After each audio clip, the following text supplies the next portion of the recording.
புதுப்பேட்டைன்ற ஊரில் கோபால்னு ஒரு ஏழை விவசாயி வாழ்ந்து வந்தார். அவர் தன் குடும்பத்தோட வீட்டில் பசுமாடுகளை வளர்த்து அது கொடுக்குற பாலை ஊரில் கொண்டு போய் விற்று பணமாக்கினாங்க.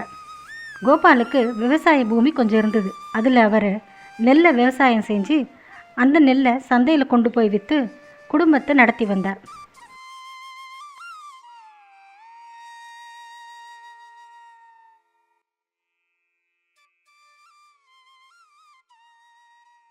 கோபால் வீட்டு பக்கத்தில் சஞ்சய்னு ஒரு பட்டதாரி இளைஞன் தான் அம்மாவோட வாழ்ந்து வந்தான். அவன் படிச்சிருந்தாலும் தன்னோட நிலத்தில் நவீன முறையில் விவசாயத்தை பண்ணி நிறைய பணம் சம்பாதிச்சான்.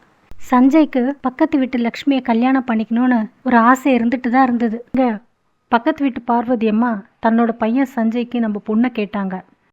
நகை கூட பெருசாக எதிர்பார்க்கல. அவனும் நம்மள மாதிரி விவசாயம் பண்ணுறவன் தான்.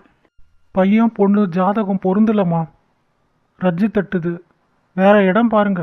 சரி, நான் நம்ம ஊர் தரகர்கிட்ட சொல்லி வைக்கிறேன். ஒரு நல்ல இடமா காட்ட சொல்கிறேன். என்னம்மா பக்கத்து வீட்டு பொண்ணு லக்ஷ்மியை பொண்ணு கேட்டிங்களே? அவங்க ஜோசியர்கிட்ட போய் பொருத்தம் பார்த்துட்டு பொருந்தலைன்னு சொல்லிட்டாங்கப்பா. ஜாதகம் ஜோசியோ இதிலெல்லாம் எனக்கு நம்பிக்கை இல்லை. அவங்க பார்க்குறாங்க போல இருக்கு. சரி விடுமா. தங்கம், இன்னைக்கு நம்ம பொண்ணை பார்க்க ஒரு வரன் வராங்க. அதுக்கு வேண்டிய ஏற்பாடெல்லாம் பண்ணிடு. பொண்ணை எங்களுக்கு பிடிச்சிருக்கு. கல்யாண செலவை நாங்களே பார்த்துக்குறோம். நீங்கள் 50 சவரன் நகையும் சீர்வரிசையும் செஞ்சால் போதும். இது சரின்னா அடுத்த மாதம் முகூர்த்தத்திலே கல்யாணத்தை முடிச்சுக்கலாம். சரிங்க, நீங்கள் சொல்கிற மாதிரி பண்ணிடுறோம். நம்ம பசு மாடு ஒன்றை வித்துடலாம். பேங்க்கில் சேமிப்பாக ஒரு 5 லட்சம் வச்சுருக்கேன். அதை வச்சு கல்யாணத்தை பண்ணிடலாம். அதே ஊரில் விமல் சதீஷ்னு 2 வேலையில்லா பட்டதாரிங்க வாழ்ந்துட்டு இருந்தாங்க.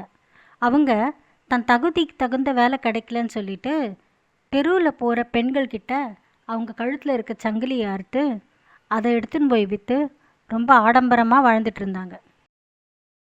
விமல், நாளைக்கு ஒரு வாட்டி லூட் அடித்தாதான் இந்த மாதம் ஓட்ட முடியும். ஓகே, நாளைக்கு பைக்கோட ரெடியாரு. எதுனா சிக்குதான்னு பார்க்கலாம்.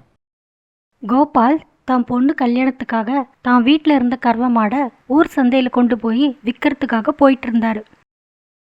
ஒரு வழியாக தன்னோட கறவை மாடை நல்ல விலைக்கு விற்றுட்டு கோபால் அந்த பணத்தை எடுத்துக்கிட்டு வீட்டுக்கு வந்துட்டு இருந்தார்.